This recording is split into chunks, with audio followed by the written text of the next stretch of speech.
Pois é, muito obrigada pela oportunidade. Nós estamos num momento que todo mundo fala das mulheres, porque é a véspera do Dia Internacional da Mulher, que nós entendemos que as mulheres merecem e precisam ser parabenizadas por esse dia, mas mais do que parabenizada pelas conquistas que tiveram, mas entendendo que muitas conquistas ainda devem ser feitas. E nós temos falado muito da questão da violência, porque infelizmente cada dia mais ela é constante. Nós gostaríamos de chegar aqui e falar de outros assuntos em outros momentos, mas infelizmente tem crescido a violência contra a mulher. E mais do que falar apenas do combate, da punição aos agressores, nós precisamos criar e debater medidas que evitem a mulher chegar àquela situação de violência, especificamente na questão do feminicídio. Então, uma das questões que eu levantei foi a importância de trazermos para Caxias, de iniciarmos uma luta na cidade, com vários órgãos, todas as mulheres aqui da Câmara, para que a Casa da Mulher Brasileira, que é um projeto do governo federal, que já apontou que terá uma Casa da Mulher Brasileira no Rio Grande do Sul, que nós consigamos trazer esta Casa da Mulher Brasileira para Caxias do Sul. O que essa casa prevê?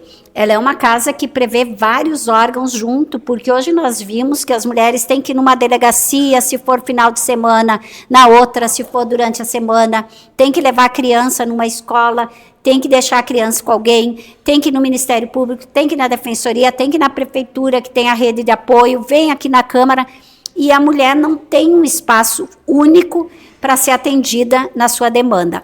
E esta casa vai prever que todos esses serviços sejam feitos no mesmo espaço. É uma coisa assim revolucionária, embora o projeto foi lançado já no governo da presidenta Dilma há 10 anos, mais de 10 anos, foi feito só naquele governo e dado início a 7 primeiras, agora o governo atual tem o desejo de fazer concluir mais 33 até o final dos 4 anos do governo Lula, e uma delas é aqui no nosso estado. Nós vamos estar nesta luta, acho que isso é importante para ajudar essas mulheres vítimas. Mas, mais que isso, medidas de prevenção, que não são apenas medidas de combate àquela mulher que já é agredida, de punição ao agressor, e de acolhimento àquela mulher que já é agredida. Nós precisamos de medidas de prevenção para que acabe a violência contra a mulher na sociedade,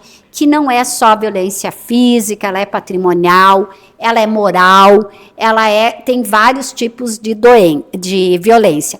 Então, nós precisamos fazer esse debate da necessidade de políticas públicas que previnam a violência e não apenas que punam os agressores. Então tá, vereadora, muito obrigada. Muito obrigada, agradeço.